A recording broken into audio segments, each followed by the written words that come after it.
Hello बच्चों, क्या हाल है बेटा। मैं मनीष बोल रहा हूँ। बच्चों, आरएनएम क्लासेस में आपका एक बार फिर से स्वागत है।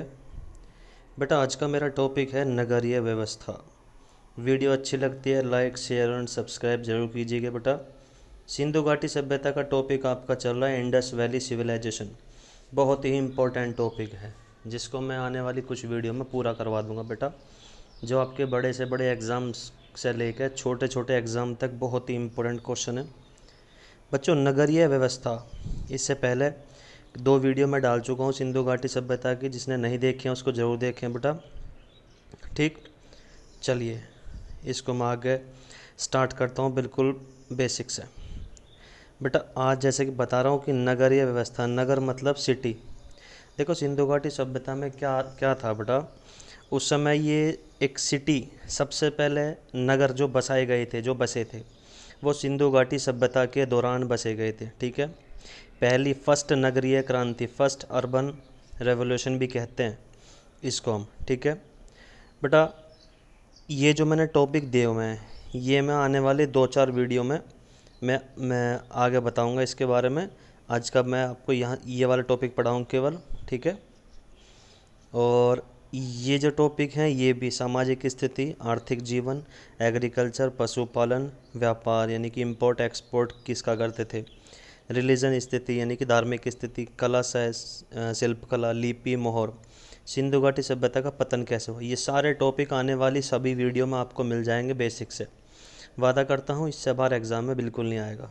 ठीक है, चलो बेटा ध्यान से समझना। देखो, नगरीय व्यवस्था, नगरीय योजना कैसी थी आपको पता है। सबसे पहले नगरीय रेवोल्यूशन मैं आपको बता चुका हूँ, अर्बन रेवोल्यूशन इसी समय को कहते हैं।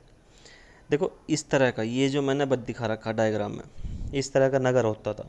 किसी भी नगर को दो हिस्सों में डिवाइड कर देते थे बेटा, जैसे कि एक ईस्ट भाग और एक वेस्ट भाग। वेस्ट जो भाग होता था वो ऊंचा स्थान होता था, ईस्ट जो भाग होता था वो नीचा स्थान होता था। यानी कि ये जो भाग था ये ऊंचाई पर स्थित था, ये निचाई पर स्थित था। ठीक है, ऊंचे भाग में जो अमीर लोग रहते थे, क्योंकि यहाँ पर दुर्ग बने हुए थे, दुर्ग मतलब किले, किले टाइप, तो किले टाइप बने हुए थे, यहाँ पर अमीर लोग रहते थे। और लेकिन जो नीचा स्थान था बेटा, यहाँ पर इस तरह से जैसे ये डायग्राम बन रहा है, ये तो सड़क है, ये सड़कें हैं, ये घर हैं, ये मकान हैं। ठीक है, यहाँ पर साधारण जनता रहती थी। तो इस तरह से यहाँ पर सिटी का डिज़ाइन किया हुआ है, इसको दो हिस्सों में डिवाइड कर दिया था। अब इसमें बताता हूँ। देखो, इस समय पक्की ईंटों का यूज़ किया गया था। अब सड़कों पर सड़कें काफ़ी चौड़ी हुआ करती थी। नालियाँ नालियाँ ईंटों से ढकी होती थी, यह जो कि यहाँ की जो नालियाँ थी। इस समय के लोग चूना व जिप्सम का यूज़ भी करते थे। देखो, ये आपकी नॉलेज में होना चाहिए पॉइंट। ये जो पॉइंट्स हैं ये बहुत ही इंपॉर्टेंट है। ये जो इस पेज पे से क्वेश्चन बन चुके हैं बेटा कई एग्ज़ाम में। यहाँ से मैं बताता हूँ भवन के बारे में, किस तरह के मकान होते थे। देखो, यहाँ पे यहाँ के जो मकान थे वो 1+ मंजिल के बने होते थे, यानी कि 2 मंजिले 3 मंजिले इस टाइप के अवशेष मिले हैं, जिसके अकॉर्डिंग मैं बात कर रहा हूँ आपसे।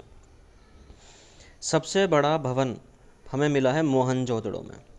मोहनजोदड़ो में बेटा अब तक का हमें सबसे बड़ा बिल्डिंग मिली हुई है, जिसको हम बोलते हैं अनाज का गोदाम। कितना साइज है इसका, 45.71 मीटर गुणा 15.23 मीटर इसकी लंबाई और चौड़ाई है बेटा। ये बहुत इंपॉर्टेंट है, इसके आंकड़े ज़रूर याद करना बच्चों। अनाज का गोदाम, ठीक है। अब देखो, हड़प्पा, हड़प्पा में 6 ऐसे ही अनाज के गोदाम मिले हैं। गोदाम मतलब एक तरह से स्टोर रूम, तो स्टोर, तो 6 गोदाम मिले हैं हमें हड़प्पा में बेटा।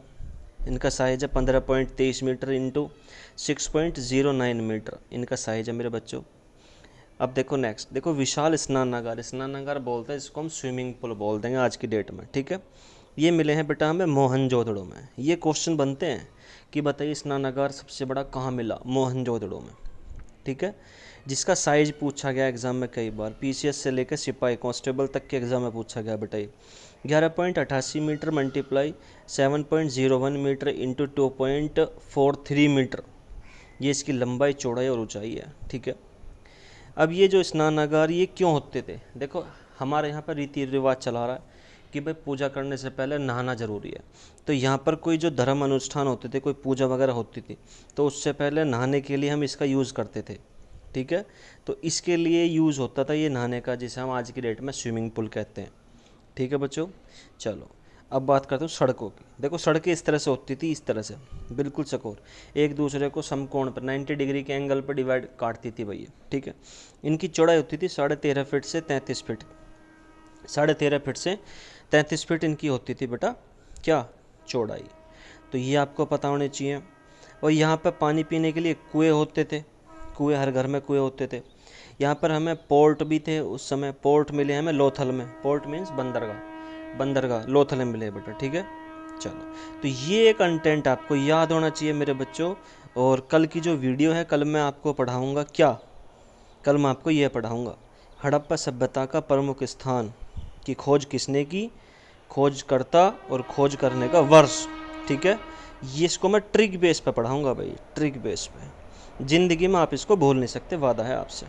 तो प्यारे बच्चों बिल्कुल कंटिन्यू जुड़े रहो, और कोई सा भी एग्ज़ाम दे लियो, बड़े से बड़ा छोटे से छोटा, कंटेंट अपना बढ़ा के पढ़ो। देखो नॉर्मल है, हाथ से लिखा हुआ है, लेकिन ये ज़बरदस्त है बेटा, ठीक है। चलो ठीक है बेटा, ओके, थैंक यू।